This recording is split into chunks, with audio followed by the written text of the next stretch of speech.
Welcome to our YouTube channel Vikram study classes. आज हम पढ़ने वाले हैं पॉलिटी का एक इम्पॉर्टेंट टॉपिक, प्रमुख संविधान संशोधन। जितने भी प्रमुख संविधान संशोधन किए गए हैं, तो यदि आप किसी भी एग्ज़ाम्स की तैयारी कर रहे हैं, चाहे वह सेंट्रल पुलिस हो या स्टेट पुलिस का कोई सा भी एग्ज़ाम हो, कांस्टेबल, एसआई, ठीक है, हेड कांस्टेबल, मिनिस्ट्रियल, एडब्ल्यूओ, टीपीओ, ठीक है, सीपीओ, एसएससी का कोई भी exam, CPO, SI, CGL, CHSL, MTS, GD या किसी भी अदर्स एग्ज़ाम्स की तैयारी कर रहे हैं, जहां पर भी जीके पूछा जाता है तो यहां से इस टॉपिक से क्वेश्चन पूछे ही जाते हैं। जैसा कि मैंने स्लाइड में लिख रखा है कि अगर आपने यह वीडियो देखा तो पूरे संविधान का आपका रिवीजन होने वाला है। जी हाँ स्टूडेंट्स, क्योंकि मैं इस वीडियो में सिर्फ ना आपको संविधान संशोधन पढ़ाने वाला हूं, बल्कि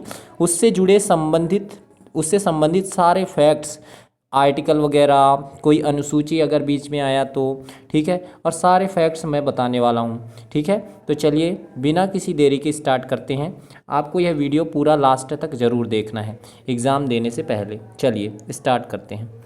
सबसे पहले हमें संविधान संशोधन के बारे में इम्पॉर्टेंट फैक्ट जानना होगा, ठीक है, क्योंकि यहाँ से भी डायरेक्ट एग्जाम में क्वेश्चन बनते हैं। तो संविधान संशोधन लिया कहाँ से गया है, तो याद रखिएगा, संविधान संशोधन जो है दक्षिण अफ्रीका के संविधान से लिया गया है। क्या फ्रेंड्स, संविधान संशोधन जो है ये कहाँ से लिया गया है, तो याद रखिएगा दक्षिण अफ्रीका के संविधान से इसे लिया गया है। दूसरा पॉइंट याद रखना है, संविधान का भाग 20 किससे संबंधित है, तो संविधान संशोधन से संबंधित है भाग 20, ठीक है। और आर्टिकल कौन सा है संविधान संशोधन के लिए, तो आर्टिकल याद रखना है अनुच्छेद 368 जो है संविधान संशोधन से संबंधित है, ठीक है। दक्षिण अफ्रीका से लिया गया है संविधान का भाग 20 और आर्टिकल 368 याद रखना है, ठीक है। अगला पॉइंट है, भारत की संसद को संविधान में संशोधन करने की शक्ति दी गई है। बहुत इंपॉर्टेंट पॉइंट है कि भारत की एकमात्र संसद ही जो है संविधान में संशोधन करने की शक्ति प्राप्त है। संसद ही संविधान में संशोधन कर सकती है और कोई संशोधन नहीं किया जा सकता, और कोई भी संशोधन नहीं कर सकता है। तो संशोधन करने का काम कौन करता है, हमारे देश की पार्लियामेंट, संसद करती है, याद रखिएगा। संविधान संशोधन की प्रक्रिया को किसी भी सदन में पेश किया जा सकता है। जी हाँ स्टूडेंट्स, संविधान संशोधन की जो भी प्रोसेस होती है, इसको किसी भी सदन में, चाहे वह लोकसभा हो या राज्यसभा हो, इसमें पेश किया जा सकता है, ठीक है, याद रखिएगा, डायरेक्टली क्वेश्चन बनेगा। अब चलिए स्टार्ट करते हैं संविधान संशोधन, ठीक है। तो पहला संविधान संशोधन है फ्रेंड्स, बहुत ही इंपॉर्टेंट है। पहला संविधान संशोधन कब हुआ था, इसका डेट याद रखना है, सन 1951 ईस्वी में हुआ था। इसके द्वारा क्या किया गया, इसके द्वारा संविधान में 9वीं अनुसूची जोड़ा गया, ठीक है, 9वीं अनुसूची जो है जोड़ा गया। तो याद रखिएगा, हमारे मूल संविधान में 395 अनुच्छेद थे। कितने फ्रेंड्स, 395 अनुच्छेद थे, ठीक है, और 8 अनुसूचियाँ थी। कितनी फ्रेंड्स, 8 अनुसूचियाँ थी तथा 22 भाग थे। ये पूछा जाता है, तो याद रखिएगा, यहाँ से भी क्वेश्चन बन सकता है। तो मूल संविधान में 8 अनुसूचियाँ थी। 9वीं अनुसूची जो है पहले संविधान संशोधन के द्वारा जोड़ी गई है, जो कि 9वीं अनुसूची किससे संबंधित है पूछा जाता है, तो भूमि सुधार से संबंधित है, ठीक है फ्रेंड्स, इसको याद रखना है। अगला है दूसरा संविधान संशोधन, ठीक है। दूसरा संविधान संशोधन कब हुआ, 1952 ईस्वी में। उसके द्वारा जो भी 1951 की जनगणना के आधार पर, 1951 में जनगणना हुई थी, उसके आधार पर लोकसभा में प्रतिनिधित्व को पुनर्व्यवस्थित किया गया, ठीक है। इसके द्वारा याद रखना है, डायरेक्टली दूसरे संविधान संशोधन के द्वारा 1951 की जनगणना के आधार पर लोकसभा में प्रतिनिधित्व को पुनर्व्यवस्थित किया गया, ठीक है, पुनः से इसकी व्यवस्था की गई लोकसभा में प्रतिनिधित्व की, ठीक है, याद रखना है। अगला 7वां संविधान संशोधन। बीच में मैंने कुछ संविधान संशोधन छोड़ दिए हैं, क्योंकि वो आपके एग्जाम में नहीं बनने वाले। आपको सिर्फ उतना ही पढ़ना है जितना मैं पढ़ा रहा हूँ, ठीक है, एक भी क्वेश्चन बाहर जाने वाला नहीं है, आप बेफिक्र होकर पढ़ सकते हैं, ठीक है। आप याद रखना है आपको 7वां संविधान संशोधन, सीधा 7वां संविधान संशोधन ये किससे रिलेटेड है, कब हुआ था, 1956 ईस्वी में हुआ था। 7वां संविधान संशोधन आपको याद रखना है कब हुआ था, 1956 में, याद रखना है। इसमें क्या हुआ, इसको हम 3 पॉइंट्स में पढ़ते हैं, ठीक है। 7वां संविधान संशोधन, पहला पॉइंट है, भाषा के आधार पर राज्यों का पुनर्गठन किया गया। 7वें संविधान संशोधन में क्या हुआ, भाषा के आधार पर राज्यों का पुनर्गठन किया गया, पहला। दूसरा याद रखना है हमें, 3 श्रेणियों में राज्यों के वर्गीकरण को समाप्त करते हुए, पहले राज्यों का वर्गीकरण 3 श्रेणियों में किया गया था, ठीक है। तो 3 श्रेणियों में राज्यों के वर्गीकरण को समाप्त कर दिया गया और क्या किया गया, राज्यों एवं केंद्र शासित प्रदेशों में इसको विभाजित कर दिया गया, ठीक है। राज्यों एवं केंद्र शासित प्रदेशों में इसको विभाजित किया गया, ये याद रखना है। तीसरा पॉइंट याद रखना है, केंद्र एवं राज्य की विधान पालिकाओं, जो भी केंद्र एवं राज्य की विधान पालिकाएं हैं उनको, उनके विधान पालिकाओं में सीटों को पुनर्व्यवस्थित किया गया। क्या किया गया फ्रेंड्स, सीटों को, विधान पालिकाओं की जितनी भी सीटें हैं, ठीक है, केंद्र एवं राज्य में जितनी भी विधान पालिकाएं हैं, ठीक है, उनमें सीटों को पुनर्व्यवस्थित किया गया। तो क्या क्या फिर से हम बताते हैं, एक बार ध्यान दीजिएगा, ठीक है। पहला है राज्य, भाषा के आधार पर राज्यों का पुनर्गठन किया गया, पहला पॉइंट राज्यों का पुनर्गठन। दूसरा पॉइंट, पहले 3 श्रेणियों में राज्यों का वर्गीकरण हुआ था, इसको अब राज्यों एवं केंद्र शासित प्रदेशों में विभाजित कर दिया गया, ठीक है। 2 ही श्रेणी, राज्य एवं केंद्र शासित प्रदेश, ठीक है। तीसरा है सीटों को पुनर्व्यवस्थित किया गया, केंद्र एवं राज्य की जो भी विधान पालिकाएं हैं उनमें जो भी सीट हैं उनको पुनर्व्यवस्थित किया गया है। तो ये तीनों पॉइंट्स आपको याद रखना है, ठीक है। और एक और पॉइंट्स बताने जा रहा हूँ, भाषा के आधार पर गठित होने वाला भारत का पहला राज्य आपको याद रखना है आंध्र प्रदेश है। कौन सा फ्रेंड्स, पेपर में पूछा जाएगा, आंध्र प्रदेश याद रखना है, ठीक है। चलिए नेक्स्ट मूव करते हैं। अगला संविधान संशोधन बहुत ही इंपॉर्टेंट है, कई बार एग्जाम में पूछा गया, वेरी वेरी इंपॉर्टेंट। 10वां संविधान संशोधन, 10वां संविधान संशोधन जो है 1961 में हुआ, ठीक है, डेट भी याद रखना है। पुर्तगालियों के क्षेत्र में दादर एवं नगर हवेली जो है, दादर एवं नगर हवेली के बारे में आपको पता होना चाहिए कि ये पुर्तगालियों के अंडर में आया करता था, ठीक है। पुर्तगाली अंतः क्षेत्रों दादर एवं नगर हवेली को भारत में शामिल कर, इसको भारत में शामिल कर केंद्र शासित प्रदेश का दर्जा दिया गया। तो याद रखना है 10वें संविधान संशोधन के द्वारा दादर एवं नगर हवेली को केंद्र शासित प्रदेश का दर्जा दिया गया। दादर एवं नगर हवेली पहले यहाँ किसका शासन था, तो पुर्तगाली लोग शासन किया करते थे, ठीक है। 11वां संविधान संशोधन, 11वां संविधान संशोधन ये भी इम्पॉर्टेंट है, इसमें राष्ट्रपति तथा उपराष्ट्रपति के निर्वाचन के लिए निर्वाचक मंडल से संबंधित उपबंध है, ठीक है। राष्ट्रपति का जो भी निर्वाचन होता है एवं उपराष्ट्रपति के निर्वाचन के लिए जो भी निर्वाचक मंडल होती है, ठीक है, उससे संबंधित उपबंध है। अब इसके लिए मैं आपको इम्पॉर्टेंट फैक्ट्स बताना चाहता हूँ। आपको पता होगा कि हमारे आर्टिकल 52 में बताया गया है कि भारत का एक राष्ट्रपति होगा, ठीक है, जो कि भारत का प्रथम नागरिक कहलाता है, ठीक है। आर्टिकल 52 में भारत का एक राष्ट्रपति होगा ऐसा कहा गया है। जबकि आर्टिकल 54 में राष्ट्रपति के निर्वाचन मंडल के बारे में बताया गया है। कहाँ फ्रेंड्स, आर्टिकल 54 में राष्ट्रपति के निर्वाचन मंडल के बारे में बताया गया है कि राष्ट्रपति के निर्वाचन मंडल में कौन कौन भाग लेगा। तो याद रखिएगा ये पूछा गया है। तो राष्ट्रपति के निर्वाचन मंडल में कौन कौन भाग लेता है फ्रेंड्स, लोकसभा के सदस्य, ठीक है, लोकसभा के जितने भी सदस्य हैं, राज्यसभा के सदस्य और विधान पालिकाओं के सदस्य। कौन कौन फ्रेंड्स, लोकसभा के सदस्य, राज्यसभा के सदस्य और विधान पालिकाओं के सदस्य। अच्छा, एक और संविधान संशोधन हुआ जिसमें दिल्ली और पुडुचेरी विधानसभा के सदस्य भी राष्ट्रपति के चुनाव में भाग लेते हैं। वहीं उपराष्ट्रपति के चुनाव में कौन कौन भाग लेता है, तो याद रखिएगा उपराष्ट्रपति के चुनाव में लोकसभा के सदस्य और राज्यसभा के सदस्य बस भाग लेते हैं। ये पूछा गया है, याद रखिएगा। चलिए नेक्स्ट मूव करते हैं। अगला आपको 12वां संविधान संशोधन पढ़ना है। 12वां संविधान संशोधन में हमें क्या पढ़ना है, 12वां संविधान संशोधन ये है गोवा, दमन एवं दीव से संबंधित। गोवा, दमन एवं दीव को केंद्र शासित प्रदेश के रूप में शामिल कर लिया गया। तो गोवा, दमन एवं दीव को 12वां संविधान संशोधन के तहत केंद्र शासित प्रदेश के रूप में शामिल किया गया, ठीक है। याद रखिएगा अभी तक गोवा अभी तक राज्य नहीं बना है, ठीक है। गोवा अभी तक राज्य नहीं बना है, ठीक है। गोवा, दमन एवं दीव को केंद्र शासित प्रदेश के रूप में शामिल किया गया कौन से संविधान संशोधन के द्वारा, तो याद रखिएगा 12वां संविधान संशोधन, ठीक है, याद रखिएगा। अगला नेक्स्ट मूव करते हैं। 13वां संविधान संशोधन ये बहुत ही इंपॉर्टेंट है। कब हुआ? 1962 में हुआ, याद रखना है। 13वां संविधान संशोधन कब हुआ था? 1962 में हुआ। नागालैंड के संबंध में विशेष प्रावधान अपनाकर, नागालैंड के संविधान में, नागालैंड के से संबंधित है, नागालैंड के संबंध में विशेष प्रावधान अपनाकर उसे एक राज्य का दर्जा दिया गया। तो 13वां संविधान संशोधन के द्वारा क्या हुआ फ्रेंड्स? 1962 में हुआ, नागालैंड को एक राज्य बनाया गया। ठीक है, याद रखिएगा, 13वां संविधान संशोधन, नागालैंड को एक राज्य बनाया गया। अगला है 14वां संविधान संशोधन, ये 1963 में हुआ। ठीक है, केंद्र शासित प्रदेश के रूप में पुडुचेरी, जिसको आप पांडिचेरी के नाम से जानते हैं, इसको हम 3 पॉइंट में पढ़ेंगे। पहला पॉइंट याद रखना है। ठीक है, केंद्र शासित प्रदेश के रूप में पुडुचेरी को शामिल किया गया।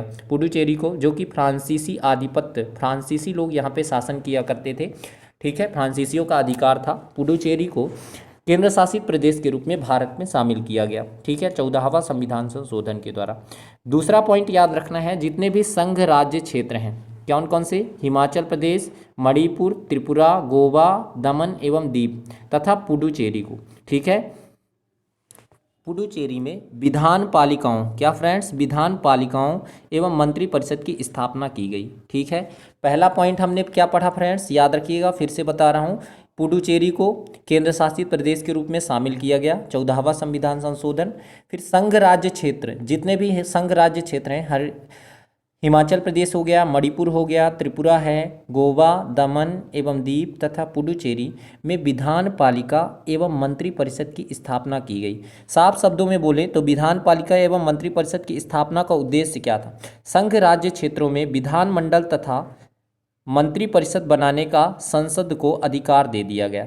ठीक है, विधान पालिका एवं मंत्री परिषद की अगर स्थापना कर दी गई तो वहाँ फिर संसद अपना कानून बना सकती है। तो संसद को अधिकार दे दिया गया कि संघ राज्य क्षेत्र अर्थात जो भी केंद्र शासित प्रदेश हैं, विधानमंडल एवं मंत्री परिषद बनाने का संसद को अधिकार दे दिया गया। ठीक है, मंत्री परिषद की स्थापना का मतलब ही होता है कि वहाँ संसद अपने कानून बना सकती है, जैसे कि अभी जम्मू कश्मीर में 371 के हटने से हुआ है। ठीक है, याद रखिएगा।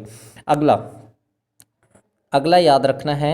ठीक है, अगला है 15वां संविधान संशोधन। 15वां संविधान संशोधन ये किससे संबंधित है? तो याद रखिएगा, 15वां संविधान संशोधन उच्च न्यायालय के न्यायाधीशों, उच्च न्यायालय के जो भी न्यायाधीश हैं, हाई कोर्ट की, 1963 में हुआ 15वां संविधान संशोधन। हाई कोर्ट के जो भी न्यायाधीश हैं, उनके सेवानिवृत्ति की आयु 60 वर्ष से बढ़ाकर 62 वर्ष कर दी गई। वेरी वेरी इंपॉर्टेंट, 15वां संविधान संशोधन के द्वारा क्या किया गया? 60 वर्ष से बढ़ाकर 62 वर्ष कर दिया गया सेवानिवृत्त आयु। कौन से? उच्च न्यायालय के न्यायाधीशों की, हाई कोर्ट की बात कर रहे हैं फ्रेंड्स। और हाई कोर्ट से रिलेटेड कौन सा आर्टिकल है? तो याद रखिएगा, आर्टिकल 214 जो है हाई कोर्ट से संबंधित है। वहीं सुप्रीम कोर्ट से, तो सुप्रीम कोर्ट, दो ही जुडिशरी होते हैं, सुप्रीम कोर्ट होता है सबसे बड़ा, उससे छोटा होता है हाई कोर्ट। तो सुप्रीम कोर्ट से संबंधित अनुच्छेद कौन सा है? तो 124 याद रखना है, और हाई कोर्ट से संबंधित अनुच्छेद 214 याद रखना है। ठीक है फ्रेंड्स, सुप्रीम कोर्ट के न्यायाधीश जो होते हैं, इनकी अधिकतम एज होती है 65 वर्ष, रिटायरमेंट की एज क्या होती है? 65 वर्ष। ठीक है, वहीं हाई कोर्ट के न्यायाधीशों की एज जो है 60 वर्ष से बढ़ाकर 62 वर्ष कर दिया गया। ठीक है, तो 62 वर्ष होता है 15वां संविधान संशोधन के द्वारा, ये याद रखना है आपको। ठीक है फ्रेंड्स, सारे इंपॉर्टेंट फैक्ट हमें ज़रूर से ज़रूर याद रखना है। आगे अगर बात किया जाए तो 16वां संविधान संशोधन आपको याद रखना है। 16वां संविधान संशोधन में क्या आया है फ्रेंड्स? 16वां संविधान संशोधन, इसमें तीसरी अनुसूची के बारे में पहले जान लेते हैं। इंपॉर्टेंट फैक्ट हमें याद रखना होगा। संविधान में टोटल कितनी अनुसूचियाँ थी? तो 8 अनुसूचियाँ थी मूल संविधान में, और 4 अनुसूचियाँ जो है जोड़ी गई है, जिसमें से हमने पढ़ा कि 9वीं अनुसूची जो है, 9वीं अनुसूची को पहले संविधान संशोधन के द्वारा जोड़ा गया। अब तीसरी अनुसूची किससे संबंधित है? तो याद रखिएगा, तीसरी अनुसूची में जितने भी नेता वगैरह रहते हैं, राष्ट्रपति, उपराष्ट्रपति, ठीक है, प्रधानमंत्री वगैरह, इनके शपथ का उल्लेख रहता है। जो ये शपथ लेते हैं, ठीक है, तो इनके शपथ का उल्लेख है तीसरी अनुसूची में, याद रखिएगा। शपथ ग्रहण के अंतर्गत, तो संविधान संशोधन क्या याद रखना है हमें? 16वां संविधान संशोधन शपथ ग्रहण के अंतर्गत तीसरी अनुसूची में भी परिवर्तन कर, तीसरी अनुसूची में परिवर्तन किया गया। तो ये जो शपथ लेते हैं, इसमें एक वाक्य जोड़ा गया, मैं भारत की स्वतंत्रता एवं अखंडता को बनाए रखूंगा, ये जोड़ा गया। ठीक है, तो तीसरी अनुसूची में क्या जोड़ा गया, शपथ में परिवर्तन किया गया थोड़ा सा, और जोड़ा गया कि मैं भारत की स्वतंत्रता एवं अखंडता को बनाए रखूंगा। तो कमेंट बॉक्स पर हमें कमेंट करके बताइएगा कि आजकल के जो नेता हैं भारत की स्वतंत्रता एवं अखंडता पर कितना वर्क कर रहे हैं और कितना उसे सुचारू रूप से चला पा रहे हैं, बनाए रख पा रहे हैं। ठीक है, तो ये मैं भारत की स्वतंत्रता एवं अखंडता को बनाए रखूंगा 16वां संविधान संशोधन के द्वारा जोड़ा गया, याद रखिएगा। नेक्स्ट 18वां संविधान संशोधन। 18वां संविधान संशोधन भी बहुत इंपॉर्टेंट है फ्रेंड्स। पंजाब को इसमें भाषाई आधार पर पुनर्गठन किया गया। एक्चुअल में ये जो संविधान संशोधन है पंजाब के पुनर्गठन से संबंधित है। ठीक है, पंजाब में देखो जो भी हिंदी भाषा क्षेत्र थे, जो इसमें जहाँ पे पंजाबी बोली जाती थी, पंजाबी भाषा क्षेत्र थे, उसको पंजाब में मिला दिया गया पंजाब के रूप में। हिंदी भाषा क्षेत्र जहाँ पे हिंदी बोला जाता था पंजाब के इलाके में, उसको हरियाणा में भेज दिया गया, हरियाणा के रूप में। ठीक है, और जो भी पर्वतीय क्षेत्र थे उसको हिमाचल प्रदेश को दे दिए गए। ठीक है, तो यहाँ पे भाषाई आधार पर पुनर्गठन किया गया था पंजाब का। ठीक है, जो भी पंजाबी बोला जाता था उस भाषा क्षेत्र को पंजाब में शामिल कर दिया गया, हिंदी भाषा क्षेत्र को हरियाणा में शामिल कर दिया गया, और जो भी पर्वतीय क्षेत्र थे उनको हिमाचल प्रदेश में, क्योंकि हिमाचल प्रदेश ऊपरी वाला स्थान है, तो पर्वतीय क्षेत्र को हिमाचल प्रदेश को दे दिया गया। ठीक है, वहीं दूसरा पॉइंट इसमें याद रखना है कि चंडीगढ़, 18वां संविधान संशोधन ही है, चंडीगढ़ को केंद्र शासित प्रदेश बनाया गया। वेरी वेरी इंपॉर्टेंट, याद रखिएगा, चंडीगढ़ को केंद्र शासित प्रदेश भी बनाया गया था, ये आपको याद रखना है। अगला है 19वां संविधान संशोधन। 19वां संविधान संशोधन में आपको याद रखना है 1966 में हुआ था पहली बार। चुनाव आयोग के अधिकारों में परिवर्तन किया गया। जो भी चुनाव आयोग, इलेक्शन कमीशन थे, उनके अधिकार में परिवर्तन किया गया तथा उच्च न्यायालयों को चुनाव याचिकाएं सुनने का अधिकार दिया गया। ठीक है, तो चुनाव से संबंधित जो भी विवाद होते हैं, याचिकाएं दायर की जाती है, तो उच्च न्यायालय उसको सुनवाई का अधिकार दे दिया गया है। ठीक है, 19वां संविधान संशोधन के द्वारा। ठीक है, तो उच्च न्यायालय चुनाव वगैरह से संबंधित जो भी याचिकाएं होती है उसकी सुनवाई कर सकती है। ठीक है, याद रखिएगा। अगला है 21वां संविधान संशोधन। Very very very important, most important, याद रखिएगा, कई बार पूछा गया है। मैं पहले कुछ इंपॉर्टेंट फैक्ट बताता हूँ। हमारे मूल संविधान में, जैसा कि आपको पता है, मूल संविधान में थोड़ी देर पहले हमने बताया कि 395 अनुच्छेद थे, 22 भाग थे तथा 8 अनुसूचियाँ थी। ठीक है, मूल संविधान में 8 अनुसूचियों में 14 भाषाएं थी। कितनी भाषाएं थी फ्रेंड्स? 14 भाषाएं थी, 8 अनुसूची थी। 8वीं अनुसूची में भारत के 22 भाषाओं का उल्लेख तो है, लेकिन मूल संविधान में 8वीं अनुसूची में 14 ही भाषाएं थी, तो बाकी की 8 भाषाएं जो हैं जोड़ी गई हैं। तो पहली 8वीं अनुसूची में 15वीं भाषा, 14 भाषाएं थी तो 15वीं भाषा, अब पहली भाषा जोड़ी जा रही है, देखिए, तो 8वीं अनुसूची में सिंधी को जोड़ा गया। ठीक है, तो 21वां संविधान संशोधन, डेट याद रखना है, 1967 के द्वारा 8वीं अनुसूची में सिंधी भाषा को 15वीं भाषा के रूप में जोड़ा गया। बहुत ही इंपॉर्टेंट है, वेरी वेरी इंपॉर्टेंट, याद रखिएगा, कई बार पूछा गया है। ठीक है, अगला है 22वां संविधान संशोधन। 22वां संविधान संशोधन में आपको याद रखना है, ये 1969 में हुआ।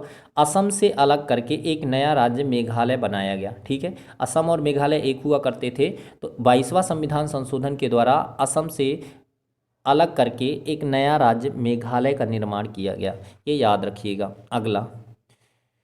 अगला है 24वां संविधान संशोधन। 24वां संविधान संशोधन, इसको 3 पॉइंट्स में पढ़ना चाहेंगे। ठीक है, पढ़ना है। पहला है संसद की शक्ति को स्पष्ट कर दिया गया।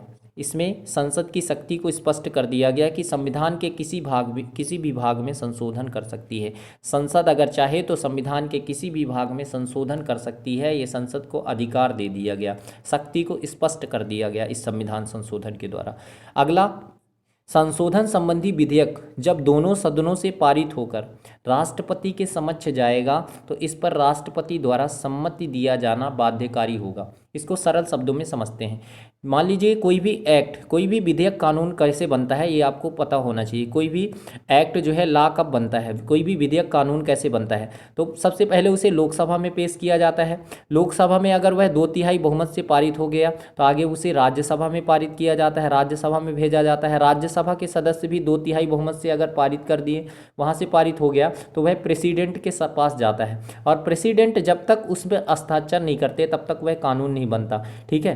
तो अगर प्रेसिडेंट चाह कर भी उसे मना नहीं कर सकते प्रेसिडेंट, हाँ उसको पुनर्विचार के लिए एक बार भेज जरूर सकते हैं कि इस पर आप फिर से पुनर्विचार कीजिए, लेकिन दोबारा से अगर फिर से राष्ट्रपति के पास अगर वह भेज दिया जाता है तो दोबारा राष्ट्रपति उसे संसद के पास नहीं भेज सकते, उन्हें उस पर साइन करना ही पड़ेगा, ठीक है फ्रेंड्स। तो यही है इसी संविधान संशोधन के द्वारा यह जोड़ा गया कि संशोधन संबंधी विधेयक जब दोनों सदनों से अगर पारित होकर राष्ट्रपति के समक्ष आ जाएगा तो राष्ट्रपति द्वारा सम्मति देना, उस पर अपना साइन करना, सिग्नेचर देना बाध्यकारी होगा। राष्ट्रपति उसे मना नहीं कर सकते हैं, पुनर्विचार के लिए भेज सकते हैं एक बार, लेकिन दोबारा से अगर भेजा गया तो फिर राष्ट्रपति को साइन करना ही होगा, ठीक है, याद रखिएगा। तो अगला चलते हैं, बहुत ही इंपॉर्टेंट है, याद रखिएगा। कौन सा संविधान संशोधन है? 24वां संविधान संशोधन, ठीक है। 27वां संविधान संशोधन 1971 में हुआ। इसमें हुआ क्या, मिजोरम एवं अरुणाचल प्रदेश, दो राज्य हैं, मिजोरम एवं अरुणाचल प्रदेश, इनको केंद्र शासित प्रदेशों के रूप में स्थापित किया गया। अभी तक मिजोरम और अरुणाचल प्रदेश को केंद्र शासित प्रदेश बनाया गया था। 27वां संशोधन हुआ है, ठीक है, राज्य नहीं, केंद्र शासित प्रदेश के रूप में स्थापित किया गया 27वां संविधान संशोधन। अगला है 31वां संविधान संशोधन, याद रखना है 1973 में हुआ। इसको भी 2 पॉइंट्स में याद रखना है। इसमें लोकसभा के सदस्यों की संख्या 525 से बढ़ाकर 545 कर दी गई। पहले लोकसभा के कितने सदस्य हुआ करते थे? 525, अभी क्या कर दिया गया? 545 कर दिया गया, ठीक है, इस संविधान संशोधन के द्वारा। लोकसभा से संबंधित अनुच्छेद कौन सा है फ्रेंड्स? तो याद रखिएगा, सरल, मैं 3 वर्ड बताता हूँ, सरल, सा फॉर संसद याद रखना है, संसद एक लाइन से 79 में संसद, रा फॉर राज्यसभा याद रखना है, आर्टिकल 80 राज्यसभा से संबंधित है, और लोकसभा से संबंधित है आर्टिकल 81। तो ये तीनों आर्टिकल आपको याद रखना है, एग्जाम में पूछे जाते हैं। सा से संसद किससे संबंधित है? कौन सा आर्टिकल है संसद के लिए? आर्टिकल 79, ठीक है। राज्यसभा से संबंधित है आर्टिकल 80, ठीक है, और लोकसभा से संबंधित है आर्टिकल 81। तीनों ही आर्टिकल बहुत इंपॉर्टेंट है, तीनों एग्जाम में पूछे गए हैं, तो याद रखिएगा। तो अब हम पढ़ रहे हैं 31वां संविधान संशोधन। पहला पॉइंट है कि लोकसभा के सदस्यों का जो कार्यकाल है, लोकसभा के सदस्यों की संख्या 525 से बढ़कर 545 कर दिया गया, ठीक है। दूसरा पॉइंट याद रखना है, केंद्र शासित प्रदेशों का जो प्रतिनिधित्व है ये घटाकर 25 से 20 कर दिया गया। पहले 25 सदस्य चुने जाते थे केंद्र शासित प्रदेश से, अब 20 सदस्य, ठीक है। तो 25 से 20 कर दिया गया केंद्र शासित प्रदेश में, और लोकसभा के सदस्यों की संख्या बढ़ा दी गई 525 से 545, याद रखिएगा, ठीक है। नेक्स्ट मूव करते हैं, 35वां संविधान संशोधन। ये कब हुआ? 1974 की बात है, ठीक है, याद रखिएगा। इसमें सिक्किम को सह राज्य का दर्जा दिया गया। अभी तक पूरी राज्य नहीं बना है, पूरी तरह से सह राज्य है, ठीक है। अगले संविधान संशोधन में फिर से पढ़िएगा, 36वां संविधान संशोधन हुआ 1975 के द्वारा, ठीक है। सिक्किम को 22वां राज्य घोषित कर दिया गया। सिक्किम को क्या कर दिया गया फ्रेंड्स? तो सिक्किम को याद रखिएगा, इसके द्वारा सिक्किम को 22वां राज्य भारत का बना दिया गया, ठीक है। तो ये पूरी तरह से अब राज्य बन गया। 35वां में क्या हुआ था? 35वां में इसको सह राज्य का दर्जा दिया गया। 36वां में याद रखना है, इसको 22वां राज्य बना दिया गया भारत का, ठीक है। 1975, ये डेट भी याद रखना है, ठीक है। 37वां संविधान संशोधन हुआ 1975 में। ये भी, इसमें क्या होता है कि आपातकाल की स्थिति में, इमरजेंसी के कंडीशन में आपात स्थिति की घोषणा से संबंधित है, और राष्ट्रपति कौन कौन करता है? राष्ट्रपति, राज्यपाल एवं केंद्र शासित प्रदेशों के जो भी प्रशासनिक प्रधान होते हैं, हेड होते हैं, ठीक है, इनके द्वारा आपातकाल की घोषणा की जाए, चाहे अध्यादेश जारी किया जाए। 2 कंडीशन में, चाहे आपातकाल की घोषणा की जाए, ठीक है, या इमरजेंसी लगाया जाए, पूरे देश में राष्ट्रपति लगाते हैं, राज्यों में राज्यपाल लगाते हैं, राष्ट्रपति साथ, ठीक है, या कि इनके द्वारा अध्यादेश जारी किया जाए। तो आप याद रखिएगा, राष्ट्रपति अध्यादेश जारी कैसे करता है, ठीक है। तो अध्यादेश जारी, पहले इसको पढ़ लेते हैं। अध्यादेश जारी किए जाने को अविवादित बनाते हुए न्यायिक पुनर्विचार से मुक्त रखा गया है, अर्थात इसके लिए न्यायालय कोई भी जवाबदेही नहीं देगा, ठीक है। न्यायालय की इसमें कोई भी हस्तक्षेप नहीं हो सकती। अगर राष्ट्रपति ने आपातकाल घोषित कर दिया गया तो कोई भी प्रश्न खड़ा नहीं किया जा सकता है। राज्यपाल ने कोई अध्यादेश जारी कर दिया, राष्ट्रपति ने, या केंद्र शासित प्रदेशों के जो भी हेड हैं उनके द्वारा यदि एक बार अध्यादेश जारी कर दिया जाए, ठीक है, या अपने स्टेट में इमरजेंसी लगा दी गई, तो फिर इस पर कोई भी प्रश्न नहीं किया जा सकता है, यहाँ तक कि न्यायालय भी इस पर सवाल नहीं उठा सकती है। ठीक है, याद रखिएगा। तो इसको न्यायिक पुनर्विचार से मुक्त रखा गया है, यही है 37वां संविधान संशोधन। अब थोड़ी सी बातें आपको याद रखनी है कि राष्ट्रपति अध्यादेश की बात आई है, तो राष्ट्रपति अध्यादेश कौन से आर्टिकल से के द्वारा जारी करता है, तो आर्टिकल आपको याद रखना है 123।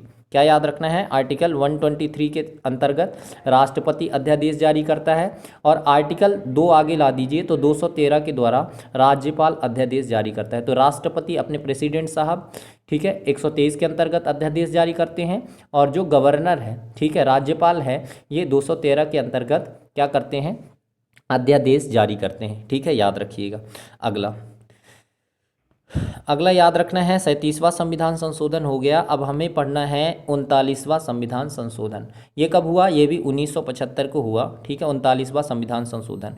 इसमें क्या हुआ? राष्ट्रपति, उपराष्ट्रपति, प्रधानमंत्री एवं लोकसभा अध्यक्ष के निर्वाचन संबंधी विवादों को न्यायिक परीक्षण से मुक्त कर दिया गया कि राष्ट्रपति, उपराष्ट्रपति, प्रधानमंत्री एवं लोकसभा अध्यक्ष का जो भी निर्वाचन संबंधी झगड़ा है, विवाद है, इस पर न्यायालय कोई हस्तक्षेप नहीं करेगा। इसको न्यायिक परीक्षण से मुक्त कर दिया गया है। ठीक है, 39वां संविधान संशोधन के द्वारा। 41वां संविधान संशोधन अगला है, 1976 में हुआ। इसके द्वारा क्या किया गया? इसके द्वारा जो भी राज्य लोक सेवा आयोग है, ठीक है, याद क्या रखना है? राज्य लोक सेवा आयोग यानी स्टेट पब्लिक सर्विस कमीशन, राज्य लोक सेवा आयोग के सदस्यों की सेवानिवृत्त आयु सीमा 60 से बढ़ाकर 62 वर्ष कर दिया गया।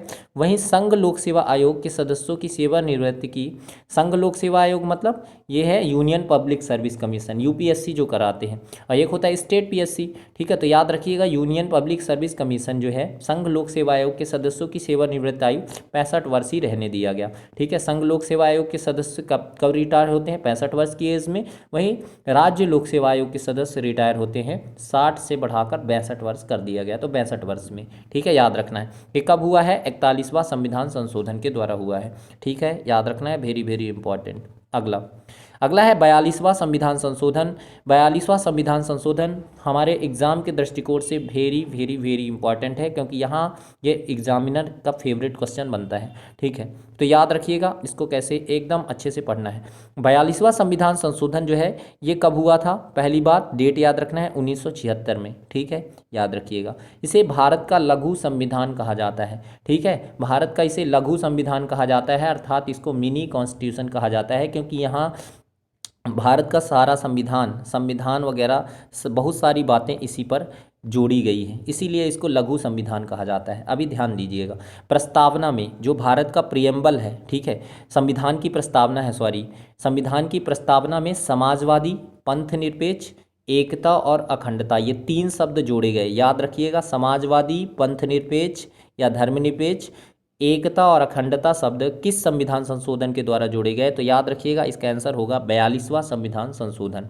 ठीक है, फिर संविधान की 10वीं अनुसूची, संविधान में 10, आपको यह एक बात और याद रखनी है, मूल संविधान में 10 मौलिक कर्तव्य थे।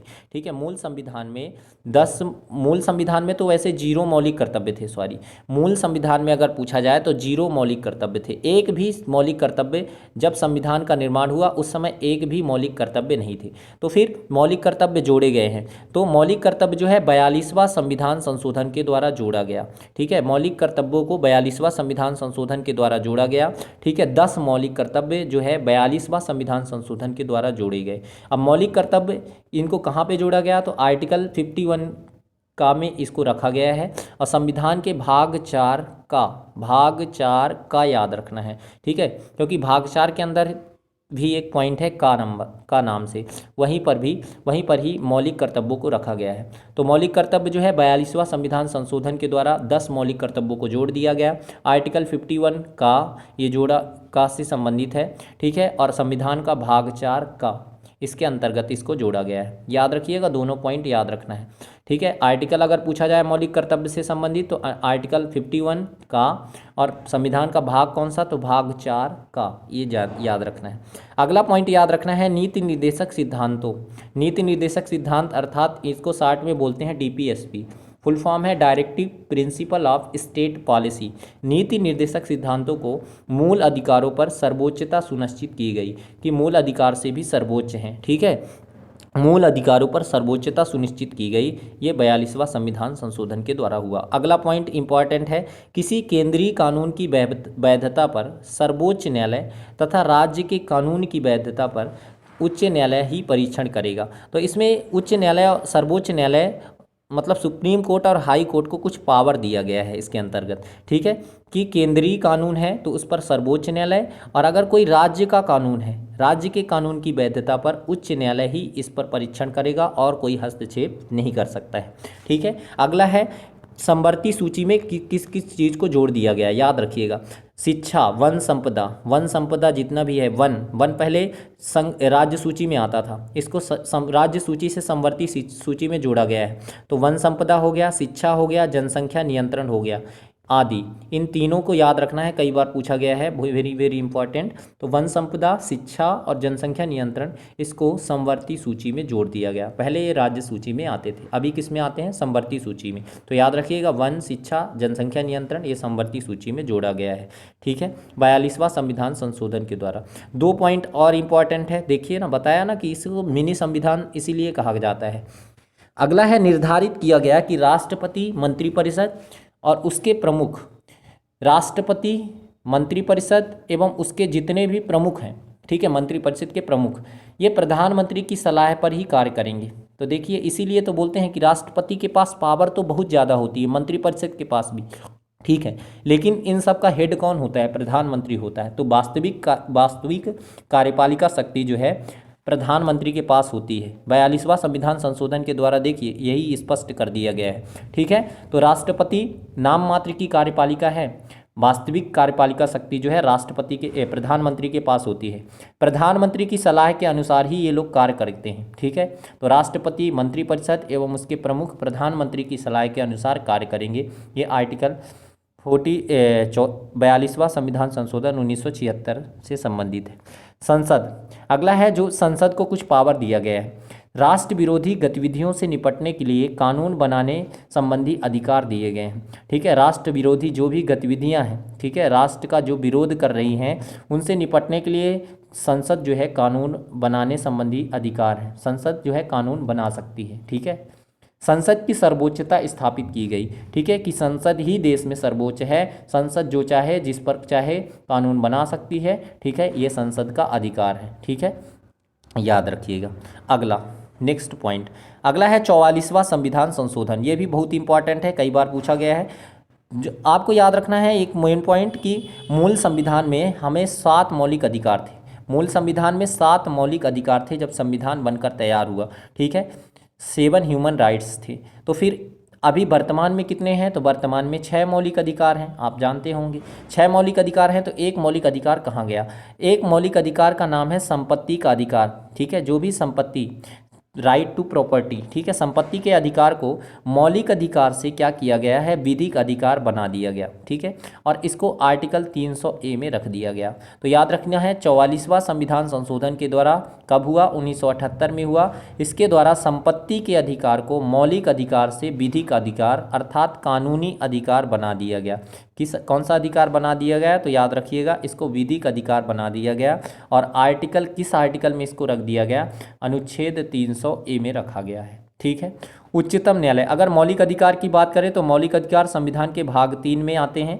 और मौलिक अधिकार ये कहाँ से लिया गया है, तो ये याद रखिएगा अमेरिका के संविधान से लिया गया है, ठीक है। अनुच्छेद कौन सा है, तो आर्टिकल 12 से लेकर 35 तक, कहाँ तक फ्रेंड्स, 12 से 35 तक ये इसमें मौलिक अधिकारों के बारे में वर्णन किया गया है, ठीक है। अगला पॉइंट्स याद रखना है, अगला पॉइंट्स है कि उच्चतम न्यायालय को राष्ट्रपति तथा उच्चतम न्यायालय जो है, जो भी सुप्रीम कोर्ट है, उच्चतम न्यायालय को राष्ट्रपति तथा उपराष्ट्रपति के निर्वाचन संबंधी विवादों को हल करने की अधिकारिता प्रदान की गई। पहले 39वां संविधान संशोधन में यही था कि हस्तक्षेप नहीं कर सकती है न्यायालय, ठीक है, निर्वाचन संबंधी विवाद में कोई भी हस्तक्षेप नहीं करेगी, राष्ट्रपति, प्रधानमंत्री, उपराष्ट्रपति, यही सब था, ठीक है। जबकि देखिए 44वां संविधान संशोधन में उच्चतम न्यायालय सुप्रीम कोर्ट को अधिकार दे दिया गया कि वह राष्ट्रपति तथा उपराष्ट्रपति के निर्वाचन संबंधी विवादों को हल करने की अधिकारिता प्रदान की गई। मतलब अगर कोई भी विवाद सामने आता है राष्ट्रपति और उपराष्ट्रपति के चुनाव संबंधी, तो उसको हल करने का अधिकार है सुप्रीम कोर्ट को। ठीक है, सुप्रीम कोर्ट उसको देखेगी। ठीक है, याद रखिएगा। ये कौन सा संविधान संशोधन है? 44वां संविधान संशोधन। अगला आपको याद रखना है 52वां संविधान संशोधन। ये वेरी वेरी इंपॉर्टेंट है, 1985। क्यों? क्योंकि इसके द्वारा 10वीं अनुसूची को जोड़ा गया। 9वीं अनुसूची पहले संविधान संशोधन के द्वारा जोड़ा गया। ठीक है, अनुच्छेद भूमि सुधार से संबंधित है। और 10वां संविधान संशोधन के द्वारा जोड़ा गया 52वां संविधान संशोधन 1985 के द्वारा 10वीं अनुसूची को जोड़ा गया। और 10 से 10वीं याद रखना है, और 10 से दल बदल। तो ये किससे संबंधित है? दल बदल संबंधी कानून को निर्धारित किया गया। ठीक है, तो याद रखिएगा 10वीं अनुसूची किसके द्वारा जोड़ा गया? 52वां संविधान संशोधन 52 नंबर का 1985 में हुआ। ठीक है, दल बदल से संबंधित है। ठीक है, याद रखिएगा। अगला बढ़ते हैं 55वां संविधान संशोधन। देखिए, अरुणाचल प्रदेश को पहले क्या किया गया था? केंद्र शासित प्रदेश बनाया गया था। अभी याद रखना है अरुणाचल प्रदेश को राज्य बना दिया गया। कौन सा संविधान संशोधन? 55वां संविधान संशोधन 1986 के द्वारा अरुणाचल प्रदेश को एक राज्य का दर्जा दे दिया गया। फिर अगला याद रखना है 56वां संविधान संशोधन, इंपॉर्टेंट है, 1987 में। इसमें गोवा भी पहले केंद्र शासित प्रदेश हुआ करता था, गोवा और दमन एवं दीव। ठीक है, तो गोवा को एक राज्य बना दिया गया, जबकि दमन एवं दीव को केंद्र शासित प्रदेश ही रहने दिया गया। कौन से संविधान संशोधन के द्वारा? तो याद रखिएगा 56वां संविधान संशोधन 1987 के द्वारा। याद रखना है, वेरी वेरी इंपॉर्टेंट। अगला है 61वां संविधान संशोधन। 61वां संविधान संशोधन क्यों इंपॉर्टेंट है फ्रेंड्स? तो इसमें जो मतदान करने की एज है, मतदान करने की एज, आयु सीमा 21 वर्ष से घटाकर, पहले 21 वर्ष था, 18 वर्ष कर दिया गया। Very very important. 61वां संविधान संशोधन कब हुआ था? तो याद रखिएगा 1989 में हुआ था। ठीक है, इसमें क्या हुआ कि मतदान करने की एज जो है 21 वर्ष से घटाकर कितना कर दिया गया? 18 वर्ष कर दिया गया। याद रखना है। अगला और इंपॉर्टेंट, वेरी वेरी, ये भी 69वां संविधान संशोधन कब हुआ? 1991 में हुआ। ये याद रखना है, सन याद रखना है। फिर दिल्ली को राष्ट्रीय राजधानी क्षेत्र बना दिया गया। दिल्ली को राष्ट्रीय राजधानी क्षेत्र का भारत की राजधानी घोषित किया गया 69वां संविधान संशोधन के द्वारा। ठीक है, दिल्ली को राष्ट्रीय राजधानी क्षेत्र बनाया गया। ये भी याद रखना है, वेरी वेरी इंपॉर्टेंट। अगला है 70वां संविधान संशोधन। इसके द्वारा क्या किया गया फ्रेंड्स? बताए थे ना राष्ट्रपति के निर्वाचन मंडल के बारे में, कि दिल्ली और पुडुचेरी विधानसभा के सदस्य भी राष्ट्रपति निर्वाचन मंडल में सम्मिलित किया गया। ठीक है, तो अगला यही है कि दिल्ली और पुडुचेरी संघ राज्य क्षेत्र की विधानसभाओं के सदस्यों को राष्ट्रपति के लिए निर्वाचक मंडल में सम्मिलित किया गया। अर्थात ये लोग राष्ट्रपति के निर्वाचन में भाग लेते हैं। ठीक है, और राष्ट्रपति का निर्वाचन जो है गुप्त रूप से किया जाता है, गुप्त मतदान के द्वारा होता है। ठीक है, अगला याद रखना है 70वां संविधान संशोधन है 1992 के द्वारा। दिल्ली और पुडुचेरी के जो भी विधानसभा सदस्य हैं वो राष्ट्रपति के निर्वाचन मंडल में भाग लेंगे, यही है, याद रखिएगा। अगला है 71वां संविधान संशोधन। ये कब हुआ? तो याद रखिएगा 1992 की बात है। ठीक है, इसके द्वारा क्या किया गया? 8वीं अनुसूची में बताए थे ना, अभी थोड़ी देर पहले हमने बताया था कि सिंधी को जोड़ा गया था, सिंधी को जोड़ा गया था। ठीक है, सिंधी को जोड़ा गया था। ठीक है, 15वीं भाषा के रूप में। वहीं अभी अच्छा, वो कौन सा संविधान संशोधन था? 21वां संविधान संशोधन था 1967 में। ठीक है, 21वां संविधान संशोधन था, याद रखिएगा। और अब 71वां संविधान संशोधन याद रखना है। 71वां संविधान संशोधन के द्वारा कोंकणी, मणिपुरी और नेपाली 3 भाषाएं, इनको शार्ट में बोलते हैं नमक। ना से याद रखना है नेपाली, माँ से मणिपुरी और के से कोंकणी। ठीक है, तो शॉर्टकट में भी याद रख सकते हैं आपको, नहीं तो ऐसे ही याद रख लीजिए, कोंकणी, मणिपुरी और नेपाली।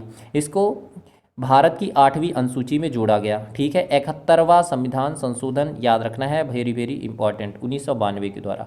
ठीक है, अगला है 73वां संविधान संशोधन। अगला है 73वां संविधान संशोधन। इसके द्वारा क्या किया गया? ये भी बहुत इंपॉर्टेंट है। ठीक है, इसके द्वारा जो है 9वीं अनुसूची को, अभी हम फिर से एक बार बता देते हैं कि 9वीं अनुसूची को जोड़ा गया। ठीक है, पहला संविधान संशोधन 1951 के द्वारा, पहला संविधान संशोधन। ठीक है, फिर 10वीं अनुसूची को जोड़ा गया, अभी बताया हमने 52वां संविधान संशोधन 1985 के द्वारा, दल बदल से संबंधित है, और 9वीं भूमि सुधार से संबंधित है। अब अगला है 10वीं अनुसूची। 10वीं अनुसूची हो गया 52वां संविधान संशोधन 1985 के द्वारा। अब बात आती है 11वीं अनुसूची की। तो 11वीं अनुसूची से देखिए सारे क्वेश्चन बनते हैं। हमने संविधान संशोधन में अनुसूची, आर्टिकल सारे के सभी के बारे में मैं एकदम विस्तृत व्याख्या इसीलिए कर रहा हूँ, ठीक है, जिससे कोई भी एग्जाम में अगर क्वेश्चन आए तो छूटे ना। 73वां संविधान संशोधन, डेट याद रखना है, ये 1992 से 1993 के बीच हुआ। 1992 में एक्चुअल में फ्रेंड्स इसका एक्ट आया था और 24 अप्रैल 1993 को ये लागू हुआ था। इसीलिए अच्छा, ये किससे संबंधित है 73वां संविधान संशोधन, ठीक है, ये पंचायती राज से संबंधित है, ठीक है, पंचायती राज से संबंधित है। और 11वीं अनुसूची इससे जोड़ा गया है। तो 11वीं अनुसूची में किसका उल्लेख है, पंचायती राज का उल्लेख है।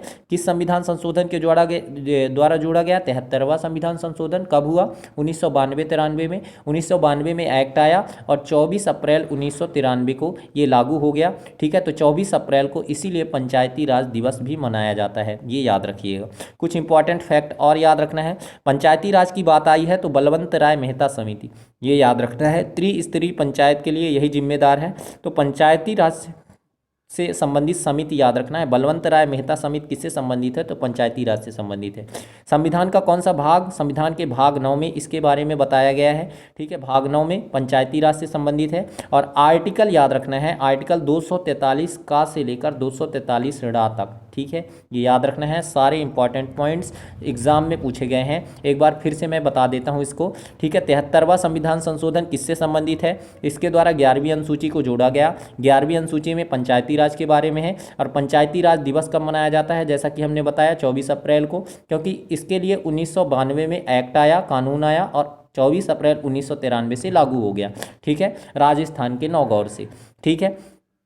पंचायती राज से संबंधित समिति याद रखना है, बलवंत राय मेहता समिति। संविधान का भाग 9 याद रखना है और आर्टिकल याद रखना है 243 का से लेकर 243 ड़ा तक। अगला है 74वां संविधान संशोधन, जो कि नगर पालिका वगैरह से संबंधित है। तो नगर पालिका 12वीं अनुसूची अभी 11वीं के बाद 12वीं भी हमने पढ़ लिया। 12वीं अनुसूची नगर पालिका, नगर निगम और नगर परिषदों से संबंधित है, ठीक है। संविधान के भाग 9 का में इसका उल्लेख है नगर पालिका नगर निगम से।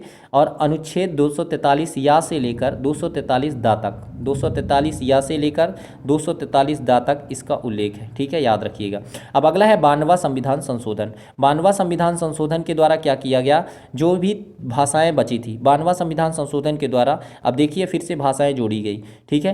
तो कौन कौन सी भाषाएं जोड़ी गई, 2003 ईस्वी में बोडो को, ठीक है, 8वीं अनुसूची में जोड़ा गया। बोडो, डोगरी, मैथिली और संथाली, ये 4 भाषाएं जोड़ी गई।